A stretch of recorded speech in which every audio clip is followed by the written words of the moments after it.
Bismillahirrahmanirrahim. Assalamualaikum warahmatullahi wabarakatuh. Waalaikumsalam warahmatullahi wabarakatuh.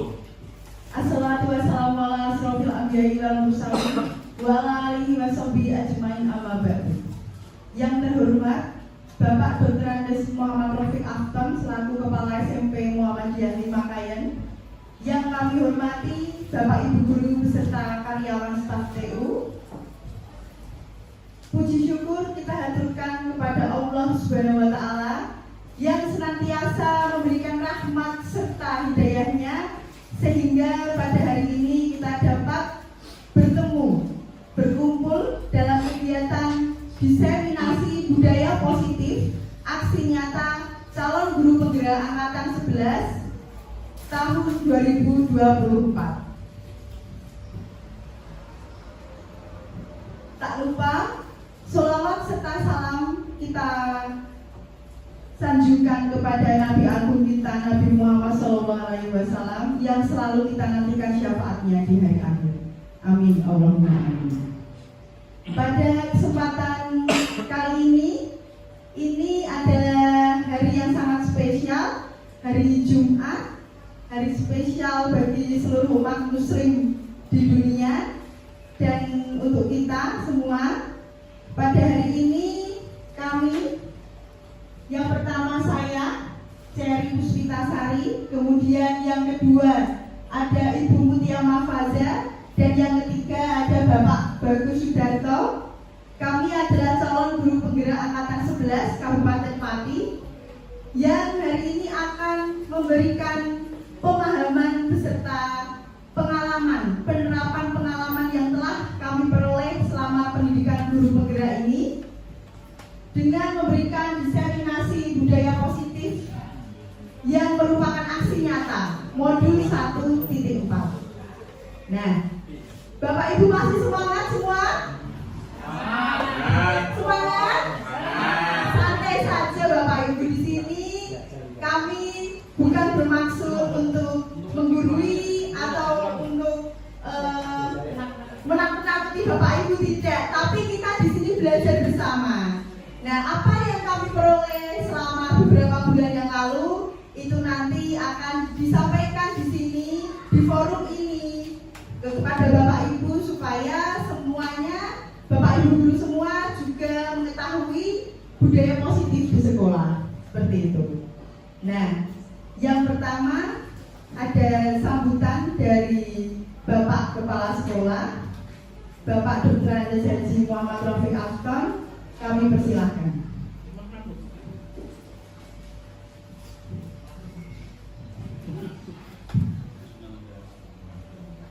Assalamualaikum warahmatullahi wabarakatuh. Waalaikumsalam warahmatullahi wabarakatuh. Alhamdulillah wa syukurillah wa salatu wassalamu ala rasulillah. La haula wa la quwata illa billah. Amma ba'du. Bapak dan Ibu guru yang saya hormati, wabil khusus Bapak Ibu calon guru penggerak, semoga perjalanannya nanti sukses lancar. Amin. Puji syukur dan sampai kita haturkan kepada Allah Subhanahu wa Ta'ala atas nikmatnya pada hari ini kita sehat walafiat. Dari judulnya tadi diseminasi aksi nyata budaya positif. Diseminasi apa Pak Kolek? Buning itu bahasa Indonesia ya? Diseminasi itu apa Bu? Proses penyebaran inovasinya para guru-guru penggerak ini kepada panjenengan semuanya yang direncanakan. Itu diseminasi. Saya bangga di SMP Muhammadiyah ini sudah ada 1 guru penggerak dan ada 3 calon guru penggerak. Ya, dengan semangatnya, perjuangannya melalui tahapan-tahapan. Mungkin ada yang juga tidak bisa tidur dalam mengerjakan tugas-tugasnya. Sisi lain masih punya tugas sebagai guru, sisi lain masih punya tugas jadi calon guru penggerak, mulai dari praktek, kemudian kegiatan-kegiatan pendampingan dan lain sebagainya, membutuhkan waktu yang cukup panjang. Mudah-mudahan bisa membagi waktu dengan sebaik-baiknya, tidak meninggalkan tugasnya, dan sukses juga tujuannya menjadi guru penggerak. Tujuan guru penggerak itu apa? Itu adalah program pemerintah. Ya, jadi program pemerintah untuk meningkatkan kompetensi guru dan kualitas pendidikan di Indonesia. Ini tujuan diadakannya guru penggerak. Jadi ini program pemerintah, bukan sekolah, bukan langsung ditekel oleh pemerintah. Kemudian harapan kami sebagai kepala sekolah, ya, dengan adanya guru penggerak ini adalah merupakan agen perubahan. Ya, jadi setiap ada guru penggerak maka guru-gurunya itu harus berubah. Ya, dari sing ngantukan menjadi tidak ngantukan, ya, dari yang muridnya tidak juara menjadi juara, ya, dari yang pulangnya, ya, BCI menjadi pulangnya pasti ada di turun. Berarti itu ada agen perubahan yang positif. Dari yang tidak pernah juara menjadi sekolah yang mendapatkan juara. Itu harapan dari kepala sekolah dengan adanya guru penggerak. Di samping itu, ya, guru penggerak itu nanti diharapkan bisa memberikan kontribusi inovasi, ya, terutama adalah aksi nyatanya di sekolah ini. Ya, jadi aksi nyata yang diharapkan oleh Bapak Ibu guru, mudah-mudahan nanti ada 2 tolak ukur. Pertama, peningkatan rapot mutunya, ya Pak Arif, ya. Jadi setelah ada guru penggerak 4, rapot mutunya kenapa merah-merah, berarti tidak ada perubahan yang signifikan. Ya, kalau kemudian dari hijau, kalau hijau dari biru. Yang kedua, dari yang tidak juara menjadi juara. Siapa tahu dengan adanya guru nanti, ya, lomba pidato juara, lomba adan juara, lomba matematika juara. Dan yang tidak kalah penting, dengan adanya guru penggerak nanti harapan kami muridnya juga bertambah. Jangan sampai ada guru penggerak tapi muridnya malah semakin habis. Itu yang menjadi tantangan berat, ya, karena hampir semuanya, ya, kepala sekolah, guru penggerak itu ditantang dengan 2 hal itu. 1, prestasi, 2, siswa. Jadi kepala sekolah kompetentek mengundurkan diri. Ya, karena apa? Itu memang tugas dan tanggung jawab yang secara berkesinambungan. Jadi harapan kami semuanya mudah-mudahan bisa dilaksanakan di sini. Ya, ada 1 yang sudah menjadi guru penggerak, ya, kemudian ada calon guru penggerak yang 2 wanita, 1 laki-laki. Pak, bagus, yang betul-betul bagus. Terima kasih atas perhatiannya. Mudah-mudahan bisa dilaksanakan dengan sebaiknya. Assalamualaikum warahmatullahi wabarakatuh.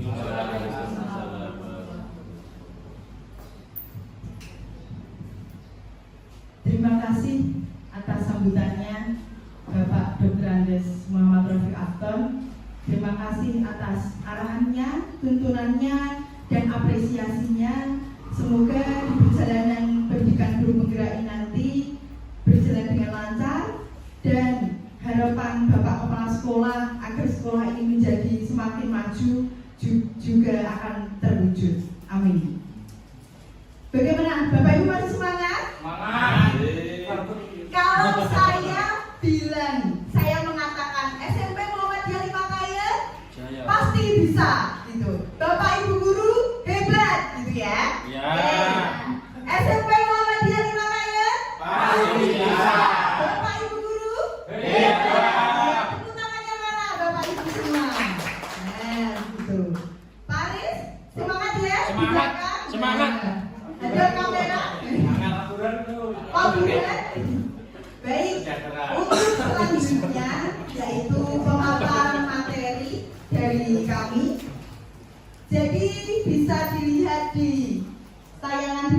sebelah sini di depan ya, Bapak Ibu di layar depan. Yang akan kami paparkan yaitu ada 8 poin. Mudah-mudahan waktunya cukup dan semuanya sudah terpaparkan semua. Yang pertama, perubahan paradigma belajar, disiplin positif dan nilai-nilai kebajikan yang akan dipaparkan oleh Bu Mutia. Kemudian kebutuhan dasar manusia, motivasi perilaku manusia, posisi kontrol yang akan dipaparkan oleh Pak Bagus. Dan yang terakhir nanti keyakinan kelas serta segitiga restitusi yang akan saya paparkan sendiri. Nah, sekarang untuk mengefektifkan waktu, saya persilahkan untuk Ibu Mutia memaparkan materi kepada Bapak Ibu guru. Monggo.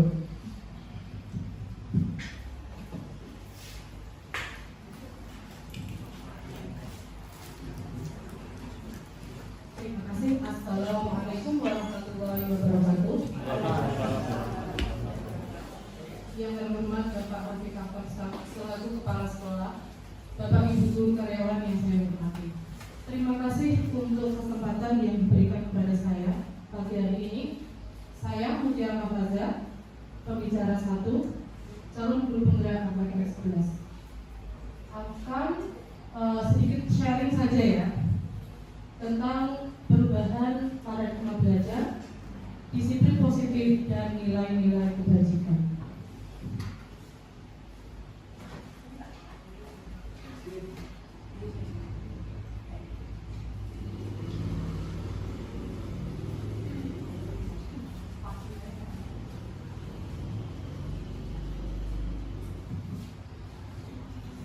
Berbicara tentang budaya positif ya, sebenarnya sekolahan kita juga sudah melaksanakan. Coba kita sharing saja apa itu budaya positif yang ada di sekolah kita. Ada Bapak Ibu guru yang bisa sharing pengalamannya tentang budaya positif di sekolah. Monggo. Pak Burhan, bisa dicontohkan apa itu budaya positif yang selama ini sudah kita laksanakan di sekolah?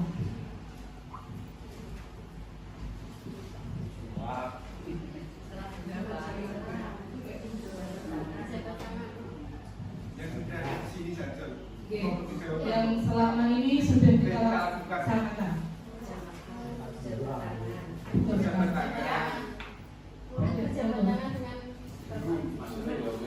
Iya.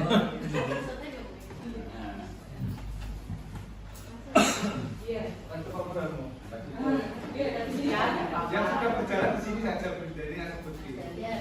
Salah satu contohnya itu ketika di pagi hari sebelum murid masuk ke sekolah itu berjabat tangan dengan bapak ibu guru yang ada di depan sekolah. Salam sapa itu. Ya. Terus itu apa? Sholat Sholat duha yang berjamaah. dilakukan setiap pagi hari sebelum jam pelajaran. Kemudian sholat duhur berjamaah.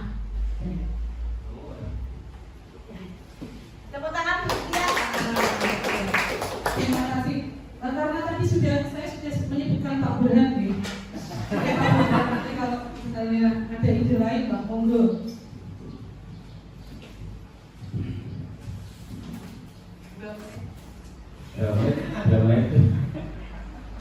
Di samping apa yang dikatakan tadi, ada beberapa hal yang menjadi identitas dari sekolah kita.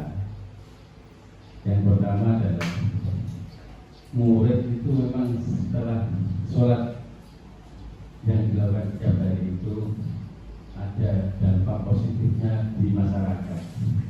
Jadi ketika di masyarakat itu murid itu bisa mengaplikasikan apa yang telah dilakukan di sekolah. Itu yang pertama. Yang kedua, tradisi keagamaan yang kuat ditumbuhkan dengan lagi, yaitu tentang kerjasama antara murid-murid juga dengan pihak bapak dan ibu guru ya. Jadi misalkan sering antara wali murid dengan pihak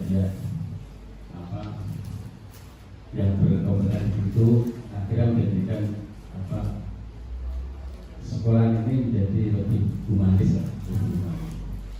Jadi ini yang perlu dikembangkan lagi. Ada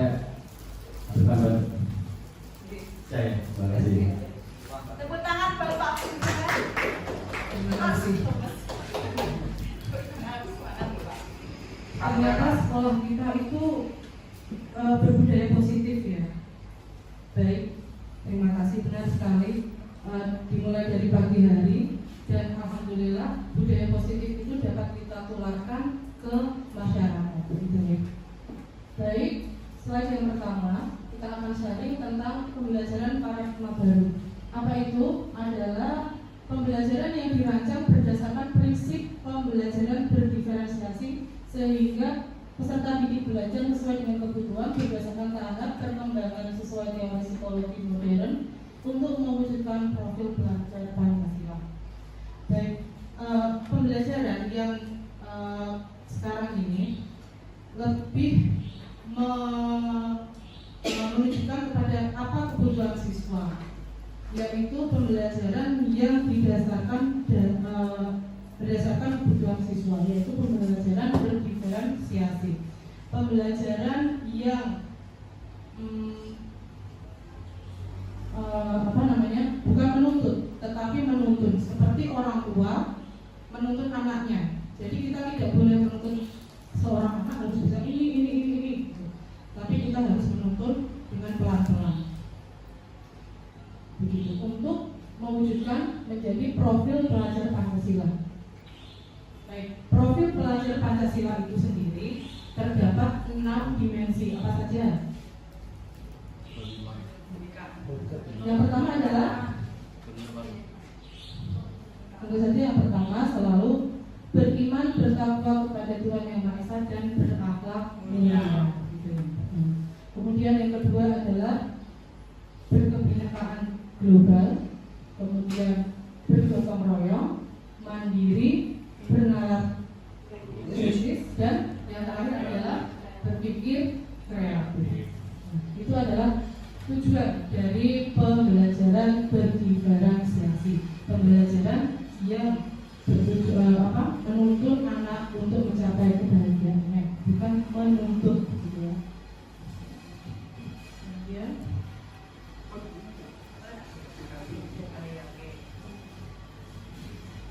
Kemudian karena pendidikan itu harus menuntun, maka miskonsepsi tentang teori kontrol kita kepada anak, kesalahan-kesalahan kita dalam mengontrol anak itu apa saja? Yang pertama, itu adalah gambaran. Yang depan itu kita anggap sebagai musuh kita, dan yang belakang itu gurunya, gitu ya. Perumpamannya seperti itu. Jadi di situ kesalahan kita dalam mengontrol anak yang pertama adalah ilusi guru mengontrol murid. Murid itu harus berkembang sesuai dengan bakat dan minatnya sendiri. Tetapi jika kita selalu mengontrol kepada anak di bawah alam sadar anak itu, dia selalu bergejolak, begitu ya.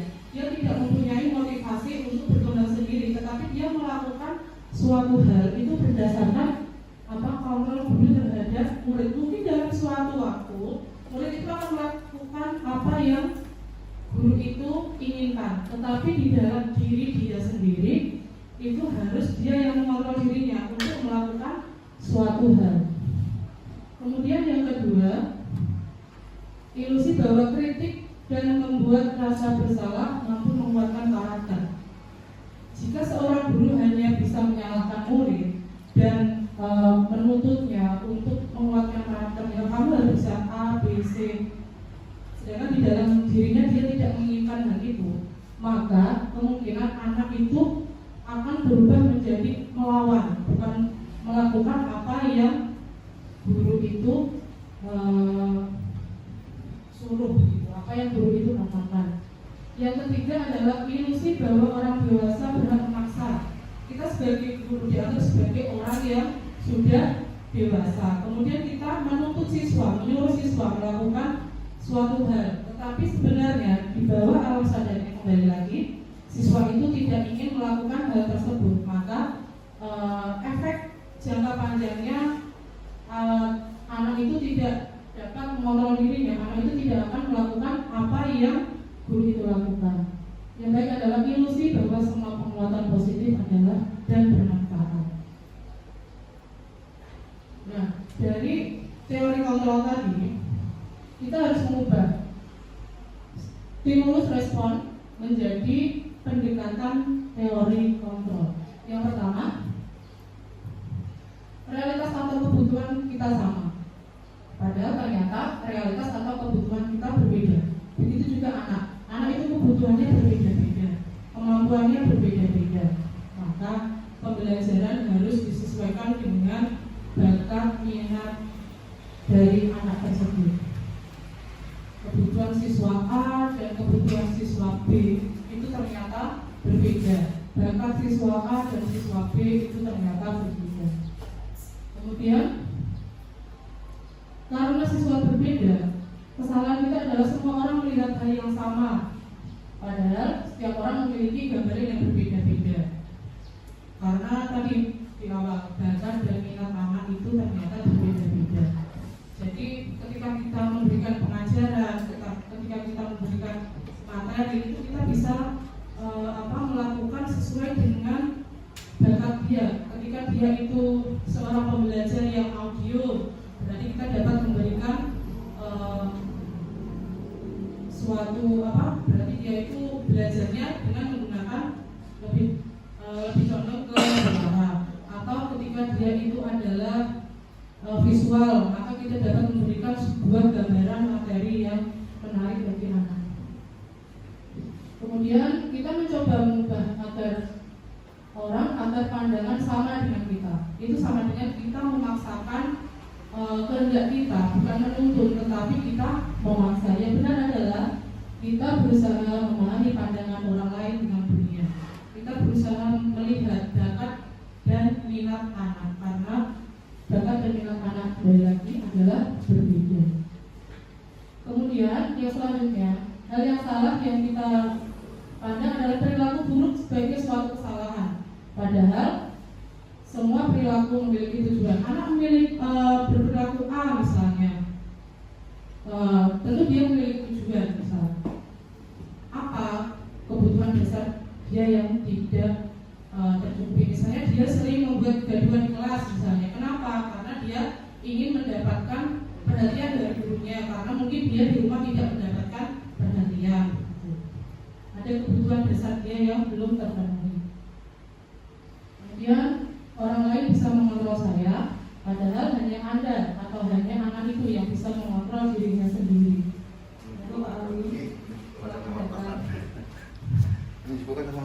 Kemudian pandangan yang salah selanjutnya adalah saya bisa mengontrol orang lain. Kembali lagi, pandangan yang seharusnya adalah Anda tidak bisa mengontrol orang lain. Kembali pada teori kontrol yang tadi ya. Kemudian yang terakhir adalah model berpikir menang atau kalah. Yang benar adalah model berpikir menang dan menang. Gitu. Kemudian dari teori kontrol yang sudah kita pahami tadi, kita akan beralih ke disiplin positif, yaitu disiplin positif merupakan salah satu cara penerapan disiplin yang bertujuan untuk menumbuhkan kesadaran serta memberdayakan peserta didik tanpa imbalan, penghargaan, ancaman atau hukuman. Kembali lagi, kita sebagai seorang pengajar menuntun anak. Jadi menuntun itu tidak boleh dengan mengancam atau menghukum, gitu ya. Atau memberikan penghargaan yang berlebihan, itu juga justru berdampak seperti ancaman ataupun hukuman. Pemberian penghargaan itu sewajarnya saja, jangan terlalu berlebihan. Tujuannya apa? Disiplin positif adalah menciptakan peserta didik yang memiliki disiplin diri sehingga mereka berperilaku mengacu pada nilai-nilai kebajikan universal yang memiliki motivasi intrinsik dalam perubahan perilaku. Jadi motivasi untuk memperbaiki diri itu harusnya datang dari anak, bukan dari guru, gitu ya. Ketika dia datang dari guru, maka motivasi tersebut bersifat eksternal dan tidak dapat bertahan lama. Tetapi jika motivasi itu datangnya dari diri dia sendiri, oh saya ingin belajar, oh saya ingin berangkat pagi, begitu ya. Itu motivasi atau keinginan dari dia sendiri, maka itu akan lebih lama. Ya, motivasinya akan lebih lama daripada motivasi yang datang dari orang lain, begitu. Nah, terakhir adalah nilai-nilai kebajikan, nilai yang disepakati bersama lepas dari suku, bangsa ataupun ras, agama, bahasa maupun latar belakangnya. Tujuannya untuk apa? Nilai-nilai kebajikan tersebut adalah terwujud profil pelajar Pancasila. Ada berapa tadi dimensinya? Sudah ya? Berapa? 6. Ya. Nah. Contohnya. Jelas ya Pak ya, itu ada di depan sudah. Contoh-contoh dalam kebajikan yaitu toleransi. Di sekolah kita ada ya toleransi ya, rasa hormat, integritas mandiri, menghargai, antusias, empati, keingintahuan, kreativitas, kerjasama, percaya diri, dan komitmen. Sebagian besar sudah kita laksanakan. Alhamdulillah nilai-nilai kebajikan ini di sekolah kita. Kita yang belum apa ya? Apa sudah semua gitu? Sudah ya, alhamdulillah. Nanti kita tingkatkan lagi, insyaallah. Kemudian yang selanjutnya adalah keterampilan hidup dari nilai-nilai kebajikan adalah dapat dipercaya. Ini contohnya yang lain. Dapat dipercaya atau jujur, ya. Lurus hati, pendengarannya aktif, tidak merendahkan orang lain dan memberikan merendahkan orang lain. Iya. Iya. Merendahkan orang lain itu termasuk ada bullying kayak gitu. Alhamdulillah di sekolah kita itu selalu diingatkan stop bullying seperti itu selalu digaungkan di sekolah kita.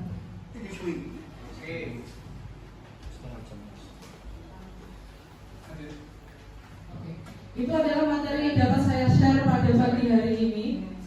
Jika ada pertanyaan nanti kita di sesi yang terakhir saja ya. Tapi apa menyampaikan seperti itu Pak. Ya selanjutnya mohon maaf ya bila penyampaian saya itu terburu-buru dan banyak kesalahan. Wassalamualaikum warahmatullahi wabarakatuh. Selanjutnya monggo Pak.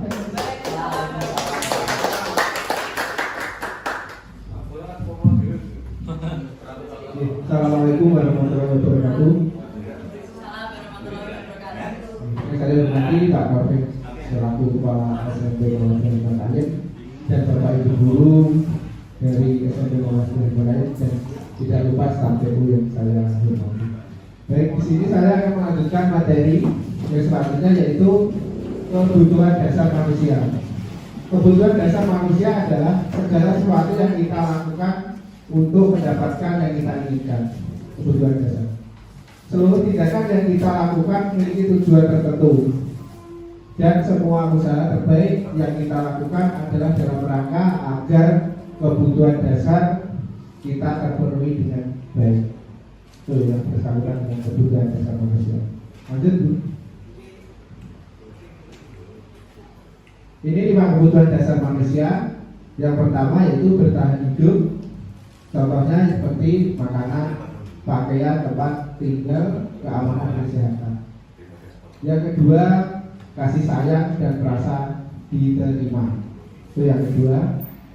Dipedulikan, berbagi, kerjasama, menjadi bagian dalam kelompok. Itu biar kita rasa diterimanya ada dalam kelompok. Terus yang ketiga, penguasaan. Harga diri, keinginan untuk dianggap memimpin, berprestasi, diakui, dan didengar.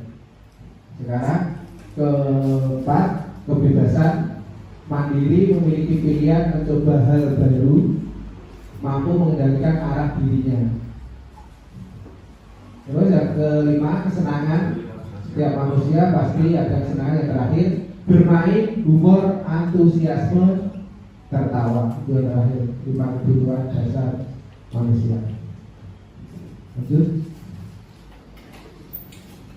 Sekarang motivasi. Motivasi perilaku manusia untuk menghindari ketidaknyamanan atau hubungan. Itu motivasi dari eksternal atau di luar manusia. Terus yang kedua dari eksternal juga yaitu untuk mendapatkan imbalan atau penghargaan. Yang dari internal atau dari dalam diri sendiri yaitu untuk menghargai diri sendiri. Itu motivasi perilaku manusia.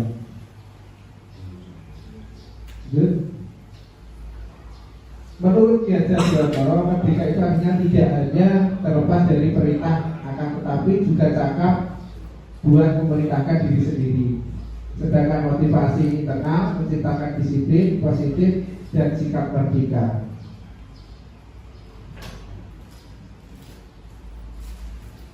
Sekarang hukuman ini nanti 5 posisi kontrol kita sebagai guru.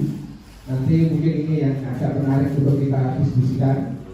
Nanti kita berada di posisi berapa dalam menangani anak, yaitu di 5 kontrol.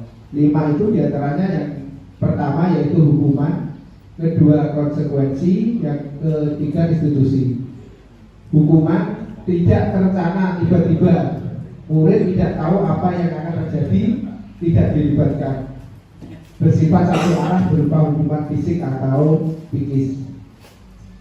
Konsekuensinya hukuman bila terencana atau disepakati sesuai aturan. Terus murid tetap dibuat tidak nyaman.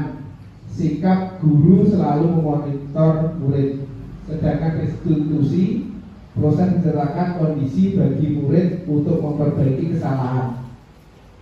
Proses kolaboratif yang mengajarkan murid untuk mencari solusi sendiri. Lanjut Bu. Ini 5 posisi kontrol yang saya sebutkan tadi. 1 penghukum, pembuat merasa bersalah, teman, itu yang ketiga. Terus yang keempat pemantau, manajer. Sedangkan yang diharapkan pemerintah, kita dalam disiplin positif mengarahkan yang disiplin positif untuk anak, itu kita di posisi mana, itu bisa terlihat dari sini. Nanti saya tunjukkan videonya. Kalau penghukum itu biasanya satu arah, misalkan anak terlambat, langsung kita suruh menyanyi atau melari lapangan. Terus untuk membuat merasa bersalah, jadi istilahnya sama seperti menyindir. Terus kalau teman, kita itu diposisikan harus sebagai teman. Kalau yang keempat tadi apa? Yang keempat apa Bu? Pemantau. Itu kita memantau anak. Terus yang kelima manajer, itu yang diharapkan pemerintah atau garis besarnya dari kelima itu intinya kita dalam menangani anak itu harus lebih sopan dan halus, tidak seperti penghukum. Dan kebanyakan kita posisinya itu di penghukum. Contoh penerapan 5 posisi kontrol dulu. Posisi kontrol apakah aku? Saya kecewa sekali dengan kamu. Apa?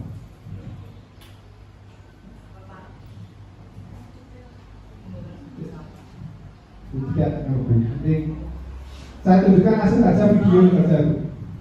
Enggak usah. Nanti saja. Bentar.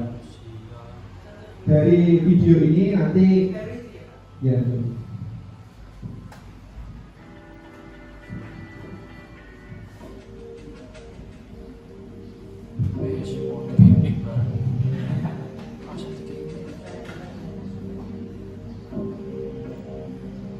Naren, sini kamu. Ini yang penghukum. Selamat pagi Bu. Selalu terlambat. Kamu deh, pasti terlambat. Maaf Bu, saya Apa? Apa coba? Alasan kamu apa lagi? Kapan sih kamu tidak terlambat? Malas sekali ya kamu jadi anak. saya Dasar pemalas. Gak kapok-kapok sih kamu. Sudah berapa kali terlambat? Sana, kamu keliling lapangan basket 2 kali. kenapa saya harus keliling lapangan basket Bu? Kenapa? Kamu melawan ibu. Berani-beraninya jawab. Sudah terlambat, masih berani jawab pula. Sekarang, keliling lapangan basket 5 kali sekalian. Biar kapok. Cepat. Pergi sana ke lapangan basket.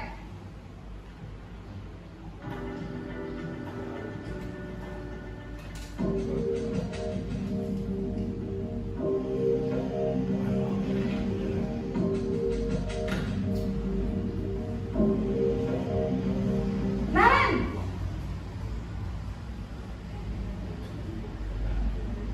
Selamat pagi Bu. Naren, kamu kenapa terlambat lagi, nak? Ya Tuhan, Naren, kamu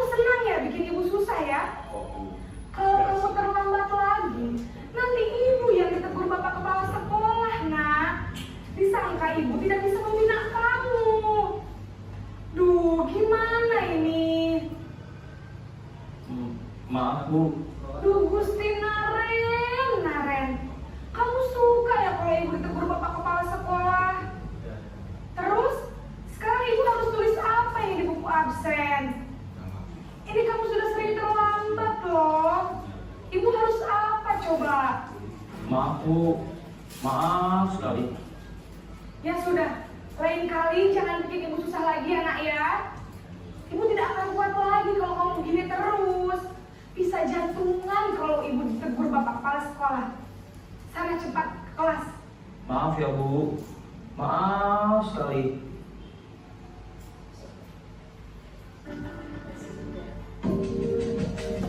Ini yang ketiga posisi terbaru.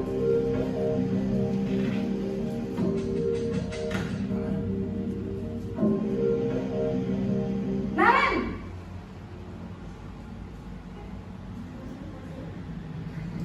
Selamat pagi Bu. Wah, sudah jam berapa ini nak? Terlambat lagi ya sayang. Iya Bu. Habis ibu saya lupa bangunkan saya Bu. Kamu malah menyalahkan ibu kamu. Kamu bukannya anak yang larinya paling kencang. Kok terlambat sih? Iya Bu. Saya memang terlambat bangun tadi. Jadi biarpun saya lari kencang, tetap gak kekejar Bu. Ya sudah sana. Nanti lain kali larinya lebih kencang lagi ya. Biar gak terlambat lagi. Bikin seneng ibu. Demi ibu. Bisa kan? Bisa lah Bu. Ya sudah sana masuk kelas. Ibu beresin urusan absen kamu. Kamu ini ada-ada saja.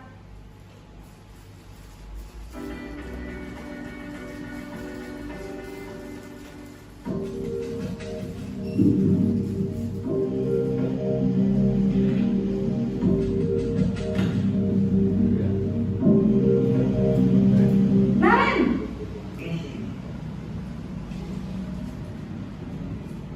Selamat pagi Bu. Naren, apa peraturan sekolah kita tentang jam berapa kita harus masuk sekolah, nak? Kita harus di sekolah jam 7 Bu. Iya betul, sekarang sudah jam 7.20. Naren sudah tahu konsekuensinya jika terlambat hadir. Paham Bu. Saya harus tinggal kelas pas jam istirahat selama 20 menit. Iya benar, konsekuensinya demikian.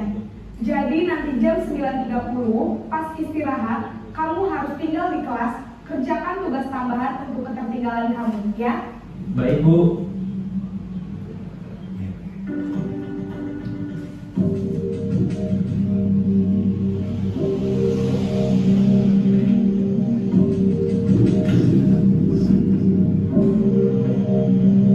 Naren!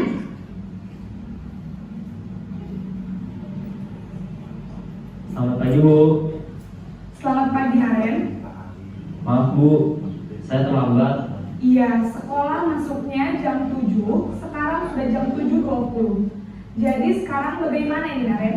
Maaf Bu, saya lupa setel alarm saya semalam. Baiklah, menurut kamu, keyakinan sekolah yang mana yang perlu kamu tingkatkan? Menghargai diri sendiri dan orang lain mungkin ya Bu. Setuju. Jadi, apakah Naren meyakini prinsip saling menghormati tersebut? Iya Bu, saya meyakininya. Apakah Naren bersedia memperbaiki masalah keterlambatan ini? Bersedia Bu. Bagaimana kamu akan perbaiki masalah keterlambatan ini? Saya akan coba untuk tidak lupa menyetel alarm saya Bu. Baik, kalau Naren lupa menyetel alarm di rumah, ada orang yang kira-kira bisa bantu mengingatkan tidak? Ada Bu, kakak saya, Kak Emma. Ada lagi selain Kak Emma? Selain Kak Emma, ada ibu saya. Baik, jadi yang mengingatkan Naren adalah Kak Emma dan ibu kamu ya? Kira-kira akan mulai setel alarm kapan nih Naren? Setelah pulang sekolah, akan segera saya lakukan. Baik, jadi Naren akan setel alarm untuk bangun besok pagi dan akan diingatkan oleh kakak dan ibunda Naren ya. Ada lagi yang mungkin perlu dilakukan Naren agar tidak terlambat bangun lagi?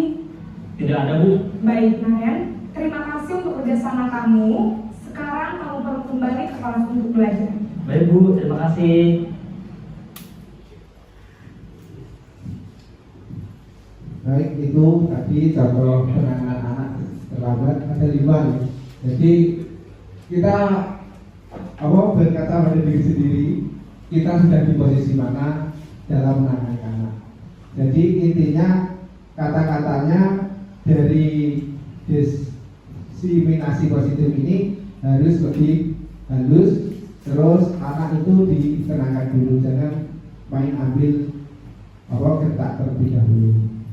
Untuk posisi kontrol kita sebagai guru, karena bagaimanapun nanti anak itu yang diingat selama dia sudah lulus atau sudah dewasa, aku bisa dihukumi Pak ini, bisa dihukumi Pak ini. Jadi tujuan pemerintah yaitu dengan ada 5 tadi, kita diharapkan menjadi Bapak Ibu guru yang lebih sopan atau santun dan tetap anak sesuai apa yang diharapkan dari pemerintah.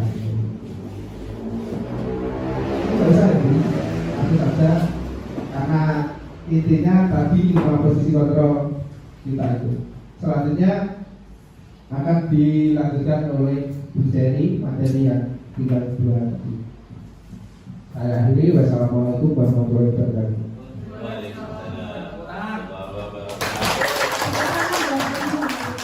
Bagus dan Ibu Tia. Masih semangat? SMP Muhammadiyah Limakaya? SMP Muhammadiyah Limakaya? Sejahtera. Dan sejahtera. Bapak Ibu guru semua? Iya. Hebat memang Bapak Ibu guru di sini semuanya hebat semuanya, tepuk tangan ya. Nah, sekarang yaitu materi keyakinan kelas. Mengapa keyakinan kelas? Mengapa bukan peraturan kelas? Coba, Bapak Ibu ada yang bisa memberi pendapat? Monggo. Oh iya, kita. Yakinnya hidup ya. Keyakinan agama. Oh, keyakinan ya betul Pak, keyakinan agama. Jadi, nilai-nilai kebajikan yang sudah disampaikan Ibu Mutia tadi, yang salah satunya di dalam profil pelajar Pancasila yang meliputi mandiri, kreatif, beriman, dan lain-lain itu tadi, diterapkan di dalam mana? Di sekolah kita, diterapkan pada apa? Nah, bisa diterapkan pada siswa itu lewat keyakinan kelas. Begitu. Mengapa bukan peraturan kelas?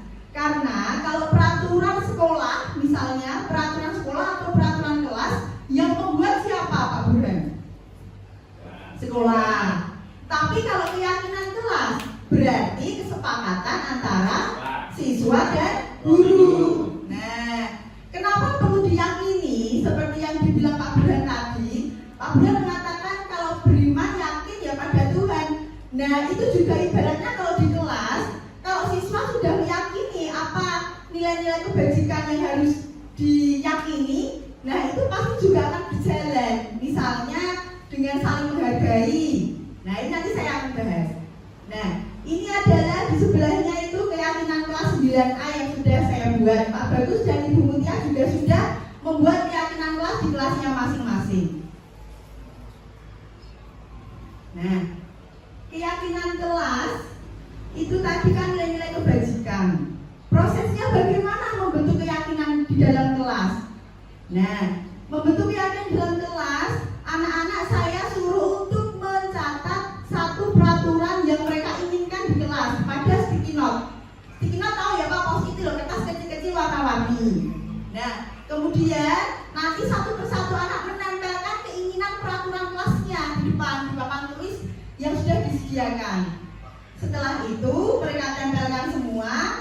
Ada anak yang membacakan apa saja keinginan teman-temannya itu di kelas. Peraturannya apa? Misalnya anak itu pengen peraturannya jangan buang sampah di laci, jangan mencoret-coret tembok, dilarang berbicara jika guru menjelaskan. Nah, itu kan peraturan kelas.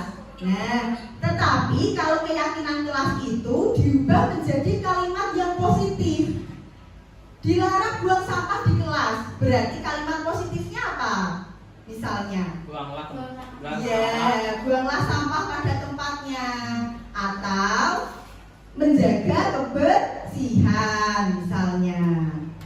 Kemudian setelah anak-anak membuat keyakinan kelas, peraturan apa yang mereka inginkan di dalam kelas, supaya mereka meyakini dan melaksanakan, mereka menandatangani perjanjian kesepakatan antara guru dan siswa. Itu di kelas ada peraturan apa saja mereka sudah sepakat, dan mereka kenapa kalau saya suruh menandatangani, supaya timbul dari kesadaran dirinya bahwa mereka kalau melakukan kesalahan berarti mereka dulu itu sudah berjanji menyepakati keyakinan kelas yang sudah mereka buat sendiri. Nah, bukan saya sebagai guru membuat peraturan, tapi kesepakatan antara siswa dan guru, seperti itu. Nah, ini keyakinan kelas yang dari papan tulis di sticky note, kemudian saya ubah menjadi dalam bentuk banner, ya. Di situ keyakinan kelas 9A, karena anak-anak itu pada protes kalau ada yang terlambat, berarti tidak boleh terlambat, Bu. Nah, kata-katanya kami ubah menjadi disiplin waktu. Tidak boleh buang sampah di laci, Bu. Berarti bukan tidak boleh buang sampah sembarangan, tapi diganti menjaga kebersihan kelas. Dan yang ketiga, Bu, Haikal mencontek, Bu, Nazrul mencontek. Nah, diganti jujur dan bertanggung jawab pada tugas.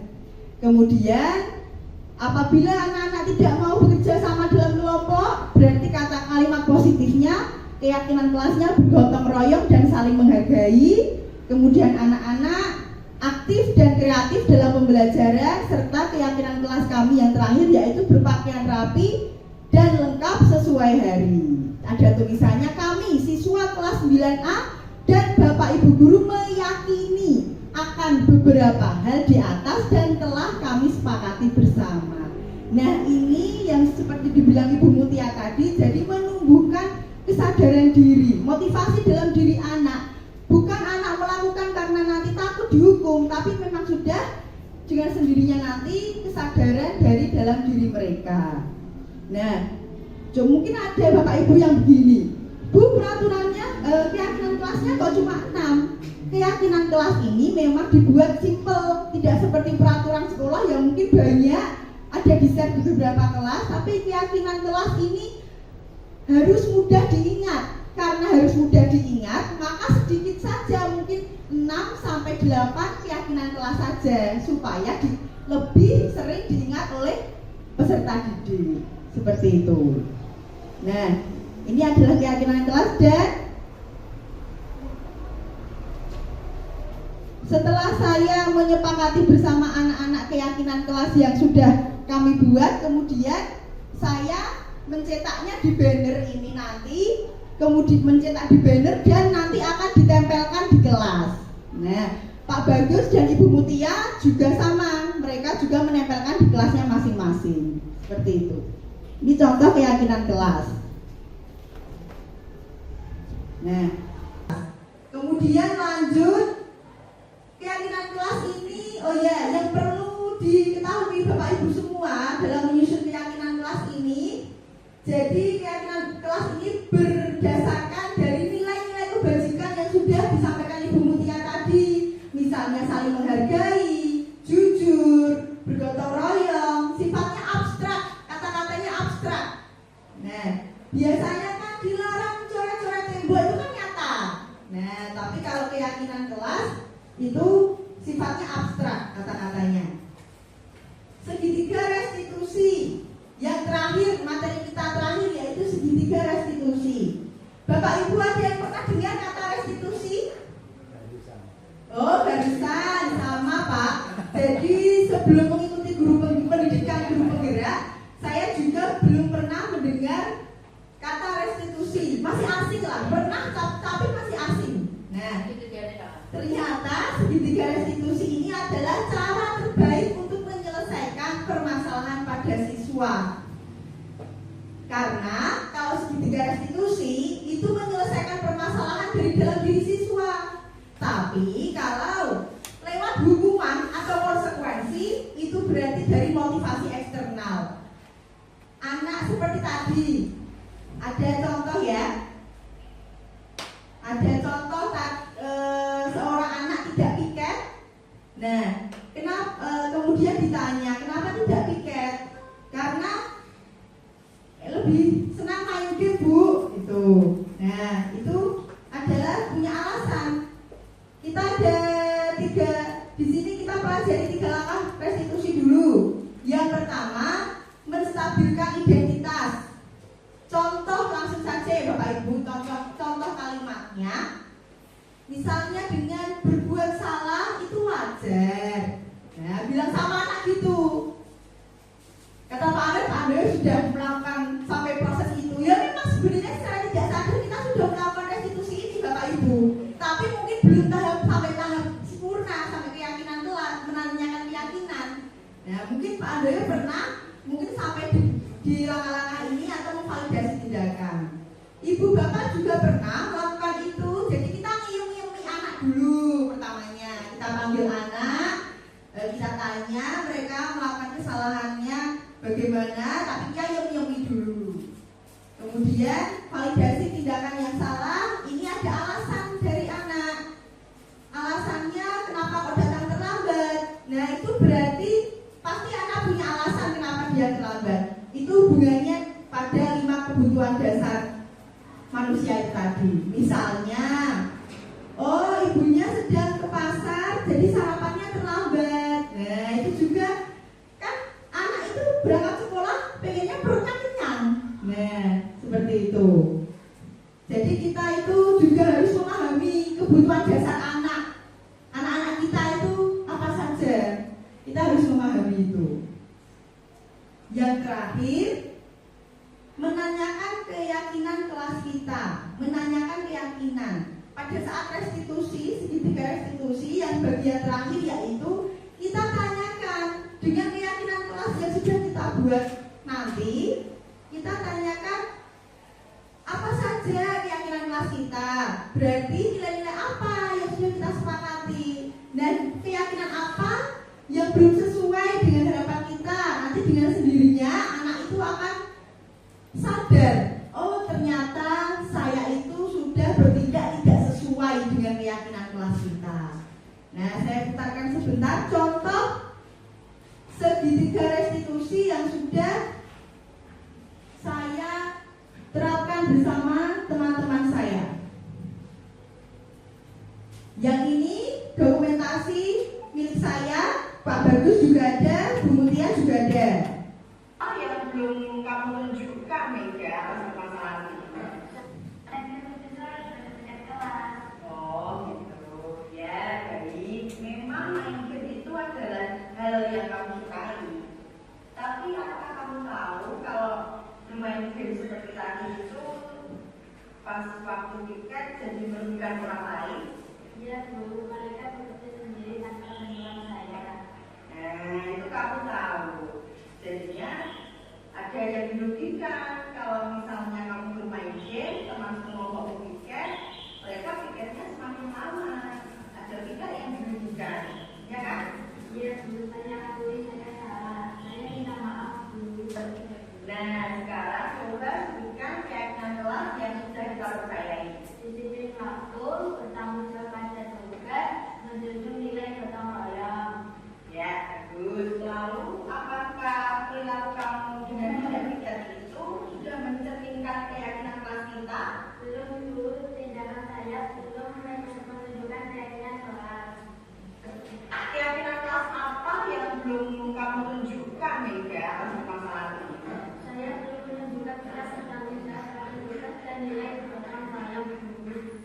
Nah, sekarang apakah kamu bersedia memperbaiki keyakinan kelas yang sudah kita sepakati? Iya Bu, saya bersedia. Saya akan lebih bertanggung jawab pada tugas sekolah dan bergotong royong mengikuti piket kelas agar teman-teman lebih ringan dalam pelaksanaan piket kelas. Jadi kita sepakat untuk memperbaiki masalah ini dan mulai menerapkan kembali keyakinan kelas kita. Saya dulu saya sepakat. Nah, Terima kasih. ini tadi adalah contoh proses segitiga restitusi yang bisa kita terapkan di sekolah. Kembali ke Bapak Ibu semua, kita tahu semua kondisi murid-murid kita, kita tahu semua kondisi sekolah kita. Di sini saya hanya memberikan pencerahan kepada Bapak Ibu bahwa sebenarnya dengan mengendalikan anak, memberi motivasi anak itu bukan dengan cara menghukum atau mungkin dengan konsekuensinya apa, tetapi kita sebenarnya bisa menerapkan restitusi ini. Nah, tadi yang sudah diberitahu dipaparkan Pak Bagus juga, tadi yang posisi kontrol yang paling level rendah itu posisi apa Bapak Ibu? Penghukum, betul Bu Risma. Nah, mungkin di sini saya juga pasti pernah melakukan posisi kontrol itu. Nah, sekarang kan Bapak Ibu jadi tahu gambarannya, ternyata posisi kontrol penghukum itu adalah posisi kontrol yang paling rendah, dan yang paling tinggi adalah posisi kontrol manajer dengan menerapkan keyakinan kelas dan segitiga restitusi ini. Nah, masih ada waktu, mari kita diskusikan bersama. Mungkin ada yang ingin bertanya. Saya ke kata penutup sebentar ya Bapak Ibu.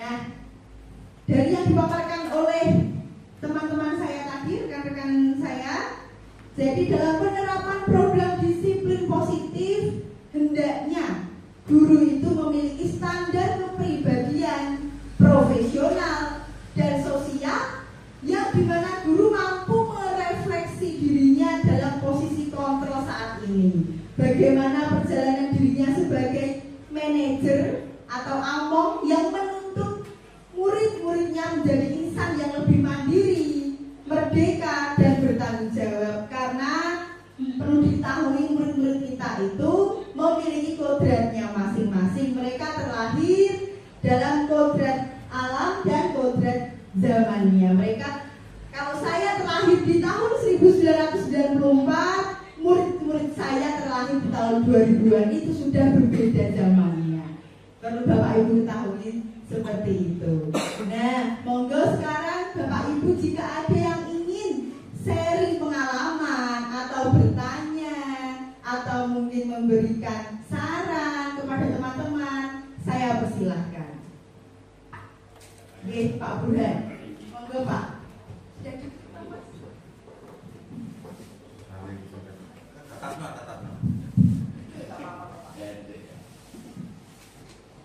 Ada pertanyaan dari saya, ada dua pertanyaan.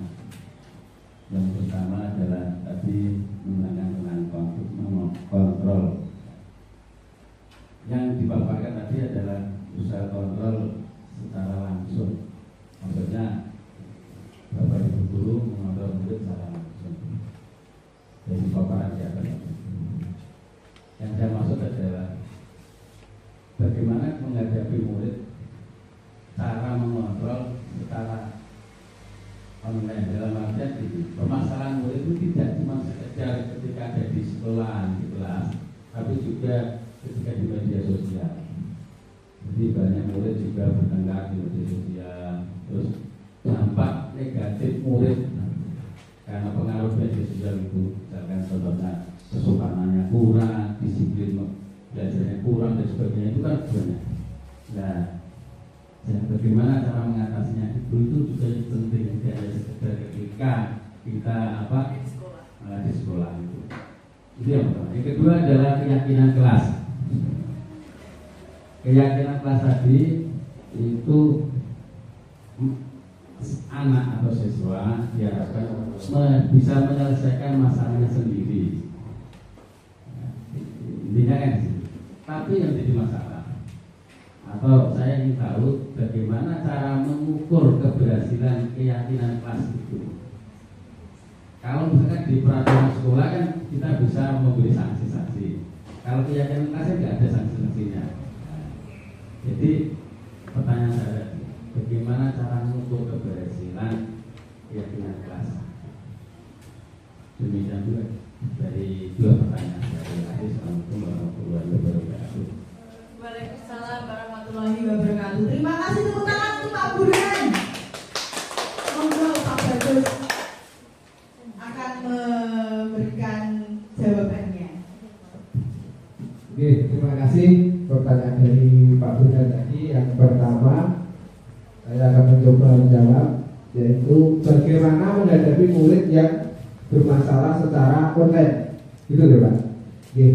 Ya, langkah yang pertama kita lakukan menurut saya Pak, anak kita panggil, dekati secara halus, jadi tidak langsung ke titik poinnya atau tujuan poinnya, didekati secara halus, sama seperti yang saya katakan tadi, ada 5 kontrol, kita sebagai manajer, jadi bahasa kita berhalus. Terus untuk mengantisipasi, anak itu kan tidak boleh membawa HP di sekolah, ya kan? Nah, terus kita bisa untuk meminimalisir, kita minta nomor HP orang tuanya juga. Jadi tidak hanya untuk anaknya itu dulu.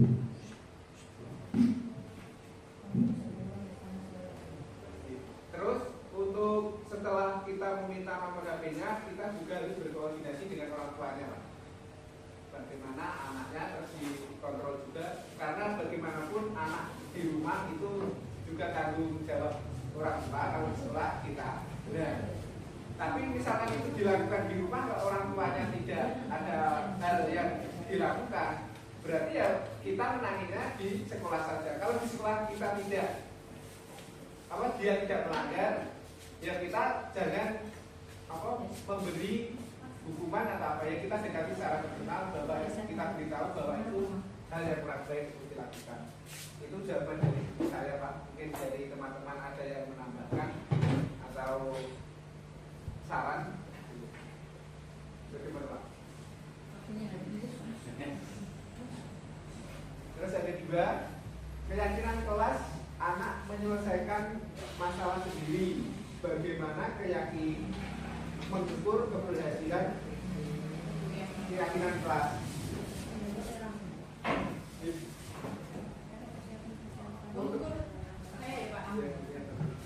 Mengukur keyakinan kelas itu kan kita sesuaikan dengan kondisi anaknya, pasti kebutuhan anaknya seperti apa. Kita kan sudah membuat janji tanda tangan itu, dan nanti kalau apabila nanti ada yang melanggar, itu berarti ya kita harus mengingatkan. Dan dengan cara mengingatkan itu nanti berarti anak-anak pasti akan sadar bahwa ternyata oh iya kita sudah sepakat menyusun keyakinan kelas, ya. Dengan sendirinya nanti akan, kalau sudah terus berjalan, nah insya Allah nanti budaya positif di sekolah akan semakin bisa dilakukan. Seperti itu Pak. Terus tambah sedikit, Bu, keyakinan kelas untuk mengukurnya dicontohkan tadi misalnya menjaga kebersihan. Misalnya dari pertama keyakinan kelas itu tempat ruangan kelas itu masih ada sampah atau tidak. Nah hari berikutnya misalkan kalau sudah bersih, itu kan berarti sudah berjalan dengan baik. Terus untuk ya misalkan tidak mengerjakan PR, kita 1 minggu seorang guru misalkan ada 2 anak atau 3 anak yang tidak mengerjakan. Terus untuk mengukur ke depannya nanti masih ada atau dia berhasil atau tidak, itu kan berdasarkan dari anak yang tidak mengerjakan PR itu. Di saat hari setelahnya kok anaknya mengerjakan semua, itu berarti kita berhasil untuk mengukur atau menyelesaikan anak yang tidak mengerjakan tugas itu. Itu tambahan dari saya Pak. Mungkin ada tambahan dari Bapak Ibu. Karena ini kan sifatnya gini Bapak Ibu. Ini tujuannya untuk sekolah kita. Oke, monggo kita bahas bersama apa yang sudah baik kita buat menjadi lebih baik. Sedikit ya Pak. Tadi kan saya menyatakan bahwa paradigma pendidikan sekarang kan menuntun ya, bukan menuntut. Intinya kalau kita itu menuntun, menganggap siswa kita sebagai anak sendiri, jangan lelah kita menuntun anak kita seperti orang tua yang menuntun anaknya. Jangan lelah mengingatkan untuk kebaikan.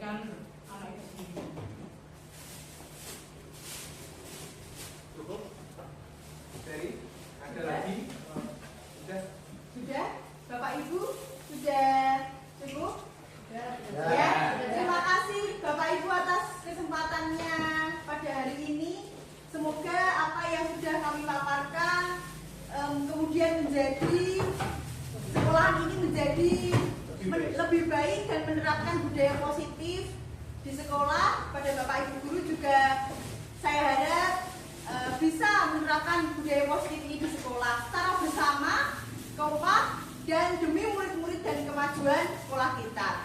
Begitu ya Bapak Ibu. Mohon maaf apabila kami ada kesalahan. Terima kasih atas perhatiannya. Wassalamualaikum warahmatullahi wabarakatuh. Assalamualaikum warahmatullahi wabarakatuh. Monggo Bapak-bapak yang ingin Jumatan, silahkan. Selamat siang. Assalamualaikum warahmatullahi wabarakatuh.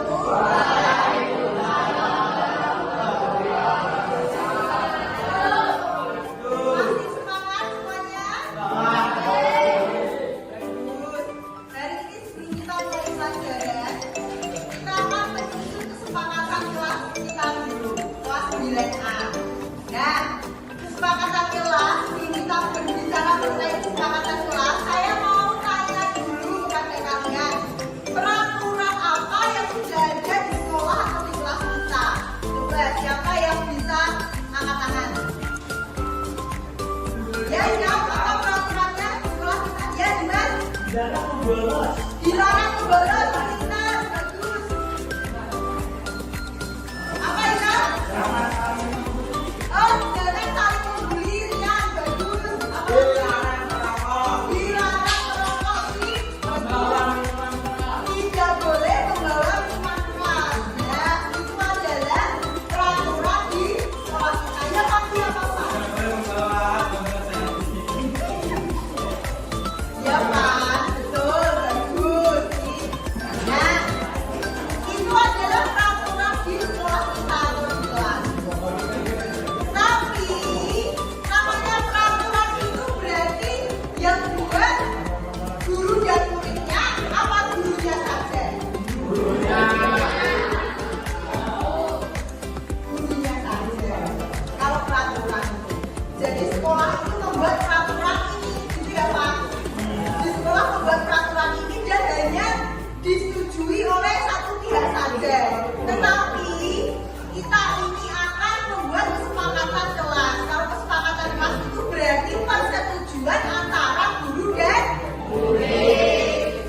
Nah, saya ingin tahu dulu sebenarnya peraturan kelas apa yang ingin kalian tuliskan di dalam sebuah kertas. Nanti saya minta kalian menuliskan di dalam sebuah kertas.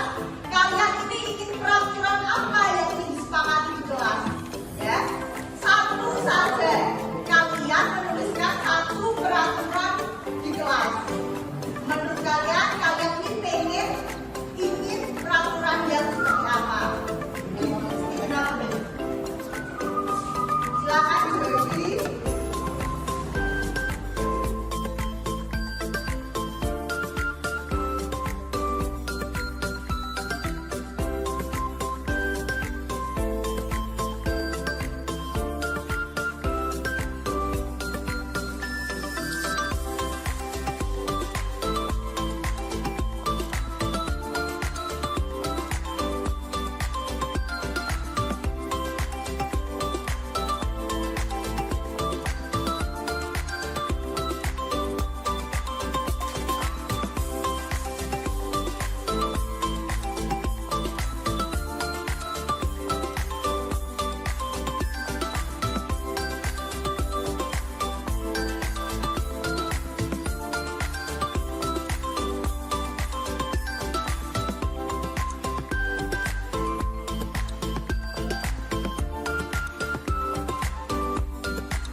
untuk menandai bahwa kalian sepakat dengan keyakinan kelas kalian.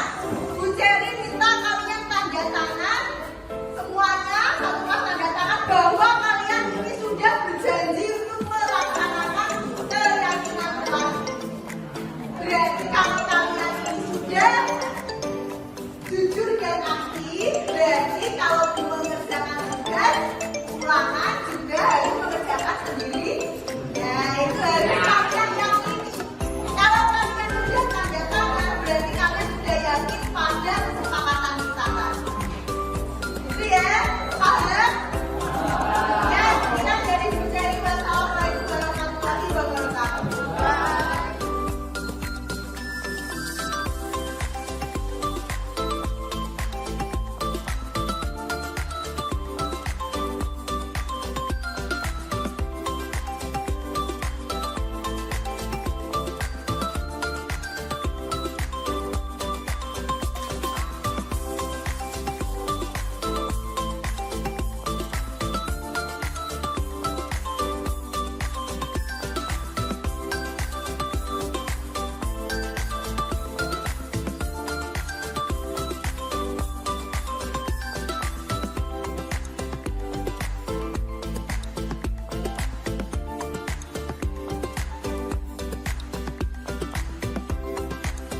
Assalamualaikum warahmatullahi wabarakatuh. Saya Ajani kelas 9A. Perasaan saya membuat keyakinan kelas bersama Bu Cherry dan teman-teman sangat senang dan mengasihkan.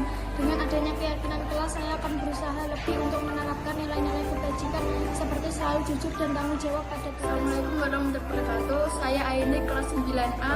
Perasaan saya senang sekali karena dapat membuat keyakinan kelas bersama teman-teman dan Bu Cherry. Saya berharap dapat menerapkan nilai-nilai kebajikan dalam keyakinan kelas. Assalamualaikum warahmatullahi wabarakatuh. Saya Aira dari kelas 9A. Perasaan saya setelah merumuskan keyakinan kelas bersama Bu Cherry dan teman-teman adalah senang dan menjadi lebih bersemangat. Keyakinan kelas ini sangat penting untuk diterapkan karena dapat menumbuhkan kesadaran diri kami untuk lebih bersikap aktif dan tanggung jawab.